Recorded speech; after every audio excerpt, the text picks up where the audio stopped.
الشیطان الرجیم بسم اللہ الرحمن الرحیم واستبق الباب وقدت قمیصه من دبر والفیا سیدها لدى الباب قالت ما جزاء من اراد باہلک سوءا الا ان یسجن او عذاب علیم۔ حضرت یوسف علیہ السلام کے واقعے میں کل تک آیت نمبر 24 میں ہم نے اس بات کا بیان کیا تھا کہ عزیز مصر کی بیوی زلیخا وہ حضرت یوسف علیہ السلام پہ عاشق تھی، اور ایک وقت وہ آیا کہ جس نے حضرت یوسف علیہ السلام کو اپنی طرف مائل کرنے کی کوشش کی اور حضرت یوسف علیہ السلام کے ساتھ جو ہے وہ زنا کرنے کا ارادہ کیا۔ لیکن چونکہ کل بھی ہم نے عرض کی تھی کہ حضرت یوسف علیہ السلام چونکہ اللہ کے نبی تھے، اور اللہ کے نبی جو ہوتا ہے وہ اعلان نبوت سے پہلے بھی اور اعلان نبوت کے بعد بھی ہر قسم کے صغائر اور کبائر سے بالکل پاک ہوتا ہے، کیونکہ نبی معصوم ہوتے ہیں۔ تو حضرت یوسف علیہ السلام نے اللہ کی پناہ چاہی اور حضرت یوسف علیہ السلام ان دروازوں کی طرف دوڑے جن دروازوں کو اس نے تالا لگایا ہوا تھا۔ میں نے عرض کیا تھا کہ وہ 7 دروازے تھے، جس دروازے کے قریب آپ جاتے تو وہ دروازہ اس کا تالا خود بخود ٹوٹ جاتا اور وہ دروازہ کھل جاتا۔ حضرت یوسف علیہ السلام اس طرح بھاگتے بھاگتے 7ویں دروازے تک پہنچ گئے اور زلیخا بھی آپ کے پیچھے تھی۔ جو ہی 7ویں دروازے کے قریب ہوئے تو زلیخا نے آپ کو روکنے کے لیے کہ 7واں دروازہ آخری دروازے تک حضرت یوسف نہ پہنچیں، اس نے پیچھے سے حضرت یوسف علیہ السلام کی قمیص کو پکڑ لیا۔ جو ہی اس نے قمیص کو پکڑا وہ قمیص پیچھے سے پھٹ گئی۔ بہر کیف یوسف علیہ السلام جو ہے وہ 7ویں دروازے کے قریب جب آخری دروازے کے قریب پہنچے تو وہ بھی اسی طرح جو ہے وہ تالا اس کا ٹوٹا اور وہ دروازہ کھل گیا۔ اب دروازہ جو ہی کھلا تو سامنے اتفاقاً عزیز مصر اور اس کے ساتھ جو عملہ تھا وہ سب کے سب وہاں پہ کھڑے تھے۔ چونکہ میں نے کل بھی عرض کیا تھا کہ عزیز مصر اس دن کہیں دورے پہ اس نے جانا تھا، کہیں دور جانا تھا، تو زلیخا نے یہ موقع سمجھا کہ آج دربار میں جو اس کے گھر میں بادشاہ بھی نہیں ہے اور بادشاہ کے جو وزیر مشیر ہیں وہ بھی آج نہیں ہیں، آنا جانا کسی کا نہیں ہوگا، تو آج موقع ہے۔ لیکن اتفاقاً اس نے دورہ راستے سے ہی منسوخ کر دیا اور وہ واپس اپنے گھر جو ہے وہ پلٹا۔ اب زلیخا کو اس چیز کا پتہ نہیں تھا۔ اچانک جب دروازہ کھلا تو وہ دیکھ کے بڑی حیران رہ گئی کہ عزیز مصر اس کا خاوند بھی وہاں پہ موجود ہے، ساتھ میں جو ہے اس کے وزیر بھی موجود ہیں، اور خصوصاً ان کے ساتھ جو ہے وہ اسی زلیخا کا چچا زاد ایک بھائی تھا وہ بھی وہاں پہ موجود تھا۔ اب جو ہی دروازہ کھلا تو حضرت یوسف علیہ السلام تو بری تھے، وہ تو بے گناہ تھے۔ اب زلیخا فوراً اس نے اپنی مکاری جو ہے وہ ظاہر کرنے کے لیے اس نے پہل کی باتوں میں، اور باتوں میں پہل کرتے ہوئے اس نے فوراً جو ہے وہ واویلا اور شور مچانا شروع کر دیا۔ اس کا بیان ہم نے جو ہے وہ کل کیا بھی تھا کہ زلیخا نے یہی کہا کہ اے عزیز مصر، اب تو ہی بتا کہ جو شخص تیرے اہل کے ساتھ، تیری بیوی کے ساتھ، تیری اہلیہ کے ساتھ برائی کرنے کا ارادہ کرتا ہے تو اس کی کیا سزا ہونی چاہیے؟ اب کوئی بات چیت اس کی پوچھ گچھ کچھ بھی نہیں تھی، اور زلیخا شروع سے خود ہی جو ہے وہ شروع ہو گئی، اور اس نے کہا ہاں، اس نے اب خود ہی سزا بھی تجویز کی۔ یہ کیا؟ یا تو ایسے شخص جو تیری اہلیہ کے ساتھ بدکاری کا ارادہ کرے یا تو اس کو جیل میں ڈال دیا جائے یا اس کو سخت سزا دی جائے۔ اب عزیز مصر بڑا حیران ہے، خاموش ہے۔ حضرت یوسف علیہ السلام جب آپ نے دیکھا، آپ تو شروع میں خاموش تھے، لیکن جب حضرت یوسف علیہ السلام نے دیکھا کہ آپ کی عزت پہ حرف آ رہا ہے، اور یہ عورت جس نے دھوکے کے ساتھ حضرت یوسف علیہ السلام کو کمرے میں کے اندر لے کے گئی اور پھر اس قسم کے گناہ کا ارادہ کیا، اور پھر حضرت یوسف علیہ السلام اس سے بھاگے بھی اپنا دامن بچاتے ہوئے، تو یوسف علیہ السلام نے جب دیکھا کہ یہ عورت اب مزید آگے بڑھ رہی ہے اور مجھ پہ الزام لگا رہی ہے، تو اپنی عزت بچانے کے لیے حضرت یوسف علیہ السلام نے اپنی صفائی میں جو بات بیان کی، اس کا بیان اللہ تبارک و تعالی نے آیت نمبر 26 میں ارشاد فرمایا۔ تو حضرت یوسف علیہ السلام نے یہی کہا کہ اے عزیز مصر، بات ایسی نہیں ہے جس طرح کی یہ کہہ رہی ہے، بلکہ بات حقیقت میں یہ ہے کہ اسی عورت نے مجھے اپنی طرف راغب کرنے کی کوشش کی، اسی نے مجھ سے اس چیز کا، اس گناہ کا مطالبہ کیا۔ حاشا وکلا، کبھی بھی میں ایسا نہیں کر سکتا کہ میں تمہاری عزت پہ ہاتھ ڈالوں۔ اب حضرت یوسف علیہ السلام نے صرف اتنا کہا کہ یہ غلط بیانی کر رہی ہے، حقیقت میں اسی نے مجھے اپنی طرف راغب کرنے کی کوشش کی تھی۔ اب صرف اتنی بات کہہ کہ حضرت یوسف علیہ السلام خاموش ہو گئے۔ عزیز مصر تھوڑی دیر کے لیے سکتے میں آ گیا، خاموش ہو گیا۔ کیوں؟ اس لیے کہ وہ جانتا تھا اپنے دل میں ہی وہ جانتا تھا، اور اس کے ساتھ جو اس کا عملہ تھا، اس کے ساتھ خصوصاً جو زلیخا کا چچا زاد بھائی تھا، یہ سب اس بات کو جانتے تھے کہ اس میں غلطی زلیخا کی ہے، عزیز مصر کی بیوی کے ہے، یوسف علیہ السلام بالکل بری ہیں، اس پہ کچھ شہادتیں موجود تھیں، یعنی ان شہادتوں کو بیان کیا نہیں گیا، لیکن حقیقت میں اگر کوئی عاقل بالغ شخص ہو وہاں پہ تو وہ خود ہی بعض قرائن سے، بعض قرینوں سے وہ جان لے گا کہ اس میں سچا کون ہے اور جھوٹا کون ہے۔ اب جس طرح ان قرائن میں ایک بات یہ بھی تھی کہ حضرت جو ہی دروازہ کھلا تو دروازہ کھلتے ہی یوسف علیہ السلام آگے تھے اور زلیخا پیچھے تھی۔ اب اگر یوسف علیہ السلام نعوذ باللہ مجرم ہوتے تو چاہیے تو یہ تھا کہ زلیخا آگے ہوتی اور یوسف علیہ السلام پیچھے سے بھاگ رہے ہوتے، وہ ان کو پکڑتے، لیکن معاملہ اس کے برعکس تھا۔ یہ بھی اس بات کی دلیل ہے کہ حضرت یوسف علیہ السلام بے گناہ تھے، ایک یہ۔ دوسری دلیل قرینہ اس میں یہ تھا کہ اس دن زلیخا نے اپنے جو ہے وہ معمول سے زیادہ اس نے بناؤ سنگار کیا ہوا تھا۔ زلیخا نے اپنے بناؤ سنگار، اس کے کپڑے، اس نے اپنا جو میک اپ وغیرہ ہے وہ روزانہ عام دنوں کے معمول سے اس نے اس دن زیادہ کیا ہوا تھا، جبکہ یوسف علیہ السلام اسی اپنی عادی حالت میں تھے، اپنی اسی قمیص میں اور اپنی اسی لباس میں تھے جس طرح عام طور پہ وہ ہوا کرتے تھے۔ تو اس سے بھی ظاہر ہوتا تھا کہ زلیخا کا ارادہ ٹھیک نہیں تھا اور زلیخا ہی مجرم ہے، ورنہ وہ معمول سے زیادہ اس دن تیار کیوں ہوئی؟ ایک یہ دو باتیں۔ تیسری دلیل ان کے سامنے یہ بھی تھی کہ حضرت یوسف علیہ السلام نے تقریباً 16 یا 17 سال جو ہے وہ عزیز مصر کے گھر میں گزارے تھے۔ ان 16-17 سالوں میں عزیز مصر نے کبھی آپ کو ایسی کسی قسم کی حرکت کرتے ہوئے نہیں دیکھا تھا، اور وہ آپ کی پارسائی اور آپ کی عفت کا معترف تھا، بلکہ جس کسی کو بھی وہ حضرت یوسف علیہ السلام کا تعارف کرواتا تو ساتھ میں وہ کہا کرتا تھا کہ میں نے اس جیسا پاک باز اور نیک سیرت انسان نہیں دیکھا۔ حضرت یوسف علیہ السلام کی وہ تعریف کیا کرتا تھا۔ تو اس لیے یہ تیسری دلیل اس بات پہ موجود تھی کہ حضرت یوسف علیہ السلام جو ہے وہ پارساں ہیں اور ان کی جو ہے عفت اپنی جگہ قائم ہے۔ چوتھی دلیل یہ ہے کہ جو شخص مجرم ہوتا ہے شور زیادہ وہی مچاتا ہے، جو شخص مجرم ہوتا ہے وہی شور مچاتا ہے تاکہ اپنی بات جو ہے وہ پہلے بیان کرے، تاکہ لوگوں کا اس پہ باور اور اعتماد ہو۔ اب جو ہی دروازہ کھلا تو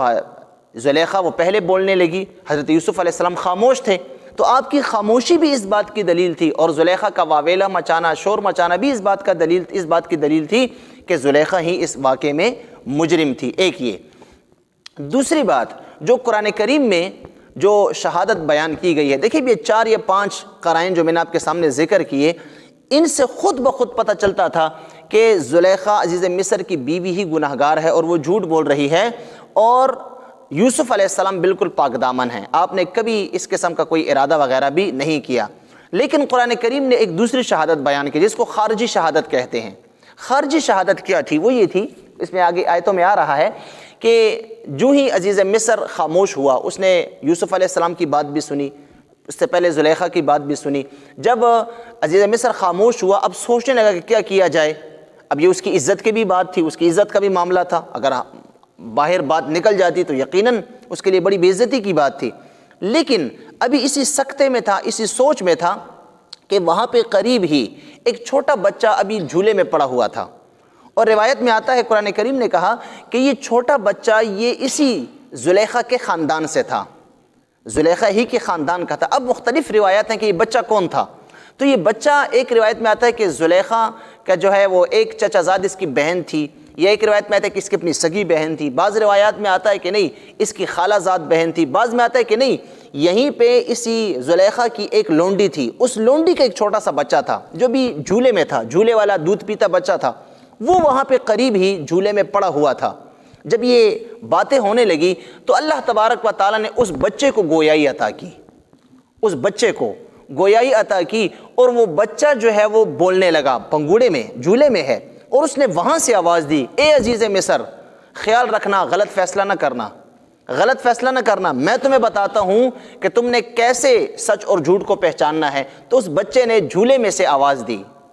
روایت کے مطابق جھولے میں سے اس نے آواز دی، اے عزیز مصر بس بات صاف ہے، دیکھ لو، اگر تو حضرت یوسف علیہ السلام کی قمیص آگے سے پھٹی ہوئی ہو تو سمجھ جاؤ کہ یوسف علیہ السلام جھوٹے ہیں اور زلیخا سچی ہے، اور اگر یوسف علیہ السلام کی قمیص پیچھے سے پھٹی ہوئی ہو تو پھر جان لو کہ حضرت یوسف علیہ السلام سچے ہیں اور تمہاری بیوی جھوٹ بول رہی ہے۔ اب یہ ایک خارجی شہادت تھی، خارجی شہادت۔ اب اگر کوئی یہ کہے کہ نہیں یہ تو مطلب کہ قمیص ہے، کسی بھی آگے پیچھے سے کہیں سے بھی پھٹ سکتی ہے، لیکن اس بات کو اس لیے انہوں نے قبول کیا، عزیز مصر نے اور اس کے ساتھ جتنے لوگ تھے سب نے اس لیے قبول کیا کہ ایک چھوٹا بچہ کبھی کلام نہیں کرتا، چھوٹا بچہ باتیں نہیں کر سکتا، جو کہ بھی جھولے میں ہے، دودھ پیتا بچہ ہے، لیکن دودھ پیتا بچہ جب گواہی دے گا اور وہ بات کرے گا تو یقیناً اس کی بات جو ہے وہ بالکل صحیح ہوگی۔ اب اس نے جو معیار دیا سچ اور جھوٹ کو پہچاننے کا وہ یہی تھا کہ قمیص کو دیکھ لو۔ اب دونوں کھڑے ہیں، عزیز مصر نے حضرت یوسف علیہ السلام کو آگے کیا اور کہا کہ اس کی قمیص کو دیکھا جائے۔ جب قمیص دیکھی تو یقیناً وہ پیچھے سے پھٹی ہوئی تھی، جب پیچھے سے پھٹی ہوئی تھی تو عزیز مصر سمجھ گیا، اس نے فوراً حضرت یوسف علیہ السلام سے صرف نظر کرتے ہوئے اپنی بیوی سے کہا کہ یہ سارا گناہ تمہارا ہے، تم ہی حقیقت میں مجرم ہو اور یوسف علیہ السلام پاک دامن ہے، وہ مجرم نہیں ہے۔ اب چونکہ اس کی پاک دامنی کا مسئلہ تھا کہ اگر یہ بات باہر پھیل گئی اور لوگوں کو پتہ چل گیا تو یہ تو مصر کے بادشاہ کی بڑی بے عزتی ہے کہ اچھا وہ جو ہے وہ ایک ایسے شخص کے ساتھ اس نے اس قسم کا ارادہ کیا ہے جو بظاہر انہی کا خریدا ہوا انہی کا غلام ہے۔ تو اس لیے عزیز مصر نے فوراً حضرت یوسف علیہ السلام سے یہی التجا کی، اے یوسف علیہ السلام آپ یقیناً پاک ہیں، یقیناً ساری غلطی میری بیوی ہی کی ہے، لیکن میری عزت اور میری حیا آپ نے رکھنی ہے، آپ اس واقعے سے صرف نظر کریں، آپ جو ہے وہ صرف نظر کریں اور آپ جو ہے اس معاملے کو بالکل بھول جائیں۔ اور اپنی بیوی سے اس نے کہا کہ ساری غلطی تمہاری ہے، لیکن میں مجبور ہوں کہ اب تمہارے خلاف کوئی کارروائی میں نہیں کر سکتا، کارروائی کروں گا تو یقیناً پتہ چل جائے گا، اس لیے بہتر یہ ہے کہ تم بھی اپنی گناہ کی معافی مانگو اور تم اقرار کر لو کہ واقعی تم نے یہ جرم کیا ہے۔ یہ واقعہ اور یہ باتیں جو ہے اللہ تبارک و تعالیٰ نے یہاں پہ بیان کی ہیں۔ یہاں پہ ضمناً ایک بات یہ بھی یاد رکھیے، پوری تاریخ انسانیت میں صحیح روایت کے مطابق 3 بچوں نے کلام کیا ہے، پوری تاریخ انسانیت میں 3 بچے ایسے گزرے ہیں جنہوں نے دودھ پینے کی جو ہے مدت میں جھولے کے اندر انہوں نے کلام کیا ہے اور تینوں نے جو ہے وہ پاک دامنی کی گواہی دی ہے۔ سب سے پہلا بچہ جو تھا وہ تھا حضرت یوسف علیہ السلام کے وقت میں، یہ حضرت یوسف علیہ السلام کے لیے بھی پاک دامنی کی گواہی اسی جو ہے وہ بچے نے کی تھی، چونکہ بھی بچہ جھولے میں تھا اور اس نے کہہ دیا تھا کہ اگر اس طرح دیکھا جائے، اگر قمیص آگے سے پھٹی ہو تو یوسف علیہ السلام جھوٹے ہیں اور اگر پیچھے سے پھٹی ہو تو زلیخا جو ہے پھر وہ جھوٹی ہے اور یوسف علیہ السلام سچے ہیں۔ اب یہ پہلی شہادت تھی انسانی تاریخ میں جو ایک بچے نے دی تھی اور اس کی شہادت کو قبول کر لیا گیا اور وہ سچی تھی، ورنہ بچہ تو کلام نہیں کرتا۔ اور دوسری شہادت وہ حضرت عیسیٰ علیہ السلام کی تھی، جب عیسیٰ علیہ السلام ابھی بچے تھے، 16ویں پارے میں آئے گا سورۃ مریم میں، اور حضرت مریم کو اللہ نے بغیر خاوند کے، عیسیٰ علیہ السلام کو بغیر باپ کے جب پیدا کیا تو جب حضرت مریم آپ کو لے کے آئیں تو لوگوں نے آپ پہ تہمت لگائی، اس زمانے کے یہود جو تھے انہوں نے تہمت لگائی، اچھا اے مریم جب تمہاری شادی نہیں ہوئی، کوئی مرد تمہارے پاس آیا نہیں ہے تو یہ بچہ کہاں سے آیا؟ تو وہاں پہ اللہ تبارک و تعالیٰ نے حضرت عیسیٰ علیہ السلام کو گویائی عطا فرمائی، اور عیسیٰ علیہ السلام جو بھی بچے تھے، بھی گود میں ہی تھے، انہوں نے کلام کیا تھا اور اپنی والدہ حضرت مریم کی پاک دامنی بیان کی تھی اور ان سے اس تہمت کو دور کیا تھا۔ یہاں پہ اس بچے نے حضرت یوسف علیہ السلام سے تہمت کو دور کیا اور حضرت عیسیٰ علیہ السلام جو بھی بچے تھے انہوں نے اپنی والدہ مریم سے اس تہمت کو دور کیا۔ اور تیسرا بچہ جو ہے وہ تھا عیسائیوں ہی میں، حضرت عیسیٰ علیہ السلام کی امت میں ایک بڑا نیک اور پارسا شخص تھا جس کا نام جریج تھا۔ جریج بڑا نیک انسان تھا، یہ صحیح حدیث میں آتا ہے، سرکار دو عالم صلی اللہ علیہ وسلم نے ارشاد فرمایا کہ وہ راہب تھا، الگ تھلگ دنیا سے الگ تھلگ ایک جنگل میں اس نے ایک جھونپڑی بنائی ہوئی تھی عارضی سی، اور اس میں وہ عبادت کیا کرتا تھا۔ ایک دن ایسا ہوا کہ اس کی ماں اس کو ملنے کے لیے کبھی کبھی آیا کرتی تھی۔ ایک دن اس کی ماں آئی اور اس کی ماں جو ہے آئی اور اس نے اس جھونپڑی سے باہر ہی کھڑے ہو کے جریج کو آواز دی، اے جریج باہر آؤ، دیکھو میں آئی ہوں۔ تو اب حضرت جریج جو تھے وہ نماز پڑھ رہے تھے، اس وقت اپنی عبادت میں مصروف تھے، تو اب دل میں سوچنے لگے کہ میں تو عبادت کر رہا ہوں، تو اگر والدہ کے پاس جاتا ہوں جواب دیتا ہوں تو عبادت میں خلل آتا ہے، اور اگر جو ہے وہ عبادت کرتا ہوں اور تو پھر ٹائم لگے گا میری عبادت کے ختم ہونے میں، تو پھر والدہ میری باہر کھڑی ہیں، تو انہوں نے اس بات کو ترجیح دی کہ میں نماز ہی پڑھتا رہوں گا، مطلب اپنی وہ عبادت ہی کرتا رہوں گا۔ ان کی والدہ کچھ دیر انتظار کر کے آواز دے کے وہ واپس چلی گئی، چلو ٹھیک ہے فارغ نہیں ہوگا، وہ چلی گئی۔ اگلے دن پھر وہ آئیں، اتفاقاً اس دن پھر حضرت جریج جو اس وقت عبادت میں مصروف تھے اپنی، وہ عبادت بڑی لمبی تھی ان کی اس وقت جو کیا کرتے تھے۔ اب اگلے دن بھی والدہ انہوں نے آواز دی، انتظار کیا کافی دیر گزر گئی، جب آپ نے اندر سے کوئی آواز ہی نہ دی وہ واپس چلی گئی۔ تیسرے دن پھر آئی، جب پھر آئی اتفاقاً پھر آپ عبادت پہ کھڑے تھے، اس وقت عبادت کر رہے تھے۔ اب تیسرے دن بھی یہی معاملہ ہوا تو آپ کی والدہ کو غصہ آیا، تو والدہ نے کہا اچھا جریج تو اتنا بڑا آدمی بن گیا ہے کہ تو اپنی ماں کے لیے بھی باہر نہیں نکل رہا. اب اس کی والدہ کو یہ پتہ نہیں کہ اندر وہ عبادت میں، وہ سمجھ رہی ہے کہ شاید ویسے ہی نہیں نکل رہا. اچھا تم اتنا بڑا آدمی بن گئے ہو کہ اب تم میرے لیے میری آواز سن کے بھی باہر نہیں نکلتے. تو اس کی والدہ نے جاتے جاتے آپ کو بد دعا دی، حضرت جریج کو بد دعا دی کہ جا اللہ تعالیٰ تجھے ایک بدکار عورت کا سامنا کرے، تو بدکار عورت کا سامنا کرے، کوئی بدکار عورت تیرے اوپر پیش ہو. یہ کہہ کے وہ چلی گئی. اب چلی گئی، اللہ کا کرنا ایسا تھا کہ وہاں پہ ایک عورت تھی، بڑی حسین و جمیل عورت تھی اس علاقے میں. وہ عورت جو ہے وہ کہیں جنگل میں گئی ہوئی تھی، لکڑیاں وغیرہ یا بھیڑ بکریوں جس کے ساتھ بھی، وہاں پہ ایک چرواہا تھا. اس چرواہے نے اس عورت کے ساتھ جو ہے وہ بدکاری کی، اس کے ساتھ بدکاری کی، زنا کیا. جب زنا کیا تو اس عورت کے اس زنا سے جو ہے وہ بچہ پیدا ہوا. جب بچہ پیدا ہوا تو لوگ بڑے حیران تھے اس کے قوم قبیلے والے، اچھا فلاں عورت تو یہ بچہ کہاں سے لے کے آئی ہے، تیری تو بھی شادی نہیں ہوئی، یہ بچہ کہاں سے آیا؟ تو اب وہ ڈرتے ہوئے اب وہ چرواہے کا نام تو لے نہیں سکتی تھی، کوئی مسئلہ ہوگا ان کا آپس میں، اس نے فوراً حضرت جریج کا نام لے لیا کہ وہ جریج جو تھا اس نے میرے ساتھ اس طرح جو ہے وہ بدکاری کی ہے اور اس سے یہ بچہ پیدا. لوگوں کو بڑا غصہ چڑھا، اچھا جریج وہ جو فلاں جنگل میں عبادت کو تو اپنے آپ کو بڑا نیک اور پارسا کہتا ہے اور اپنے آپ کو راہب اس نے بنایا ہوا ہے اور وہ عبادت کرتا ہے، اچھا وہ یہ کام کرتا ہے وہاں پہ جنگلوں میں. بس لوگ جو اس کی قوم کے لوگ، کسی کے پاس جو ہے وہ ہتھوڑا ہے، کسی کے پاس جو ہے وہ اس زمانے کا اسلحہ جو کچھ بھی تھا وہ لوگ جو ہے وہ لے کے آئے. اور آتے ہی حضرت جریج اس وقت باہر کسی جو ہے وہ وضو سے یا کسی کام کے لیے باہر جھونپڑی سے نکلے ہوئے تھے. لوگوں نے آ کے دیکھا جریج تو نہیں ہے یہاں پہ، وہ ان کو مارنے کے لیے آئے تھے. جو ہی دیکھا کہ جریج نہیں ہے، انہوں نے ان کی وہ جھونپڑی کو گرا دیا، وہ سارا کچھ جو ان کا وہاں پہ ساز و سامان سب کچھ توڑ دیا، ان کا وہ رہنے کی جگہ وغیرہ سب کچھ خراب کر دی. اور وہاں پہ اب کھڑے انتظار، اتنے میں حضرت جریج آئے. جب جریج آئے تو انہوں نے دیکھا کہ یہ جھونپڑی میری جو ہے وہ خراب. نے کہا کیا ہوا، یہ کیوں تم لوگ ایسا کر رہے ہو؟ انہوں نے کہا اچھا تم یہاں پہ ہمارے ساتھ جو ہے وہ ڈرامے کرتے ہو، تو ہم تو تمہیں بڑا نیک آدمی سمجھ رہے تھے، تم راہب ہو اور تم نے اللہ کے لیے اپنے آپ کو وقف کر دیا اور تم یہ ایسے کام کرتے ہو، کیا ہوا ہے؟ یہ دیکھو فلاں عورت اس نے گواہی دی ہے کہ تم نے اس کے ساتھ بدکاری کی اور دیکھو اس سے بچہ بھی پیدا ہوا ہے. اب وہ بچہ جو ہے وہ اس عورت کی، اس بدکار عورت کی گود میں تھا، وہ بھی دودھ پیتا بچہ تھا. اب وہ بچہ ان کے ہاتھ میں، تو حضرت جریج نے کہا ٹھہرو ایک منٹ صبر کرو، پہلے مجھے فیصلہ کر لینے دو، میں ایک دعا کرتا ہوں، اس کے بعد تم نے جو کچھ کرنا ہے پھر کر لینا. تو حضرت جریج نے وہاں پہ دعا کی، اے اللہ اگر میں سچا ہوں اور یہ عورت جھوٹی ہے تو اللہ میری پارسائی اور میری سچائی کا اللہ تو ہی لحاظ رکھ اور تو ہی میری سچائی کو ثابت فرما، اور تو تہمت مجھ پہ لگ رہی ہے اے اللہ اس کو مجھ سے دور فرما. اب وہ چونکہ نیک انسان تھے، اس زمانے کے حضرت عیسیٰ علیہ السلام کی امت کے ولی اللہ تھے، ان کی دعا قبول ہوئی، مستجاب الدعوات تھے. فوراً آپ کے دل میں اللہ نے یہ بات ڈال دی. آپ آئے، نے کہا وہ بچہ کہاں ہے؟ انہوں نے کہا یہ بچہ یہ ہے. اس بچے کو آگے لایا گیا تو آپ نے اس بچے کے جو ہے وہ اس طرح منہ پہ ہاتھ پھیرا، انگلی رکھی اور آپ نے فرمایا سچ سچ بتا تو کس سے ہے، سچ سچ بتا تو کس کا بیٹا ہے. اس بچے کو اللہ نے گویائی عطا کی. یہ تیسرا بچہ تھا. اس بچے کو اللہ نے گویائی عطا کی اور اس نے کہا کہ میں فلاں چرواہے کا بیٹا ہوں. اس نے اس چرواہے کا نام لیا تو لوگوں کو بڑا افسوس ہوا. انہوں نے جا کے اس چرواہے کو پکڑا، اس عورت کو، اس کو وغیرہ سزا جو کچھ بھی تھی وہ دی اور حضرت جریج سے لوگ معافیا مانگنے لگے. پھر انہوں نے کہا کہ اے جریج ہم نے بڑی بے ادبی اور گستاخی کی ہے، بغیر تحقیق کے آپ پہ الزام لگایا، ہم معافی بھی مانگتے ہیں اور اب یہاں پہ ہم آپ کے لیے ایک عالیشان محل بنائیں گے، اس میں آپ عبادت. آپ نے فرمایا نہیں مجھے محل کی ضرورت نہیں ہے، مجھے کسی چیز کی ضرورت نہیں ہے، جس طرح میری جھونپڑی تھی مجھے اسی طرح کی ایک جھونپڑی چاہیے بس. لوگوں نے جلدی اسی طرح کی ایک جھونپڑی آپ کو دوسری بنا کے دی، اب اپنی عبادت میں مشغول ہو گئے. تو یہ وہ تیسرا بچہ تھا تاریخ انسانیت میں کہ جس نے حضرت جریج پہ جو ہے وہ زنا کی تہمت دور کی تھی اور پاکدامنی اللہ تبارک و تعالیٰ کی طرف سے حضرت جریج کی بیان کی تھی. تو یہ وہ تین بچے تھے کہ جنہوں نے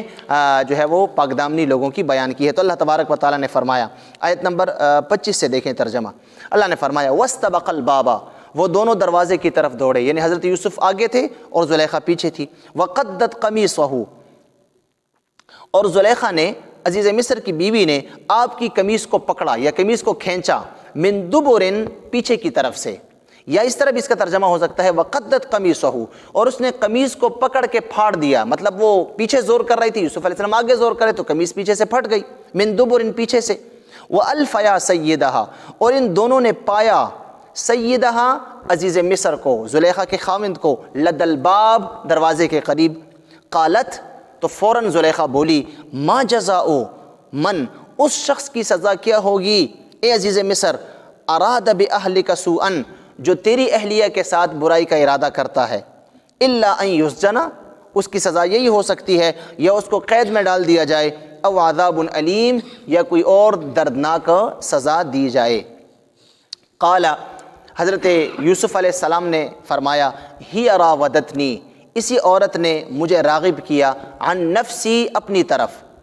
وشہد شاہد من اہلہا، اور پھر ایک گواہ نے، ایک گواہی دینے والے نے گواہی دی، من اہلہا، جو اسی زلیخا یعنی عزیز مصر کی بیوی کے خاندان میں سے ہی تھا۔ یہ وہ بچہ تھا جس کے متعلق اللہ نے فرمایا وشہد شاہد، اور ایک گواہی دینے والے نے گواہی دی۔ ان کان قمیصہ، اب وہ گواہی یہ تھی، ان کان قمیصہ، اگر یوسف علیہ السلام کی قمیص قد، پھٹی ہے، من قبل، آگے سے، فصدقت، تو پھر زلیخا سچی ہے، وہو من الکاذبین، اور یوسف علیہ السلام جھوٹوں میں سے ہیں۔ وَإِن كَانَ قَمِيصُهُ، اور اگر آپ کی قمیص قد، پھٹی ہے، من دبر، پیچھے کی طرف سے، فَكَذَبَتْ، تو پھر زلیخا جھوٹی ہے، وَهُوَ مِنَ الصَّادِقِينَ، اور حضرت یوسف علیہ السلام سچوں میں سے ہیں۔ فَلَمَّا رَأَى، تو جب عزیز مصر نے دیکھا، قَمِيصَهُ، آپ کی قمیص کو، قد من دبر، تو وہ پیچھے سے پھٹی ہوئی تھی، قال، تو عزیز مصر نے کہا، اِنَّهُ مِن كَيْدِكُنْ، اے زلیخا، یہ تم عورتوں کی چال بازی ہے، یہ تم عورتوں کا مکر ہے کہ تم نے مکر کے ذریعے حضرت یوسف کو بدنام کرنے کی کوشش کی۔ ان کیدکن عظیم، تم عورتوں کا مکر بہت بڑا ہے، تم عورتیں بڑی مکار ہو، بڑی مکر سے کام لیتی ہو۔ اب یوسف علیہ السلام کی طرف متوجہ ہوا، یوسف، اے یوسف علیہ السلام، اعرض عن ھذا، اس واقعے سے درگزر فرمائیے، اس واقعے کو بھول جائیے، اس سے درگزر فرمائیے، واستغفری لذنبک، اور اے زلیخا، واستغفری لذنبک، اپنے گناہوں کی معافی چاہو، اقرار کر لو کہ تم نے یہ گناہ کیا ہے۔ کیوں کہ ہمیں پتہ چل گیا ہے کہ انکی کنت من الخاطئین، کہ اس سارے معاملے میں تو ہی گناہ گار ہے۔ اللہ ہم سب کو سمجھنے اور عمل کی توفیق عطا فرمائے۔ اللہم ربنا آتنا فی الدنیا حسنہ وفی الآخرۃ حسنہ وقنا عذاب النار وادخلنا الجنۃ مع الابرار۔ یا عزیز یا غفار یا رب العالمین، انت ولینا فی الدنیا والآخرہ، توفنا مسلمین والحقنا بالصالحین، وصلی اللہ علی النبی الأمی برحمتک۔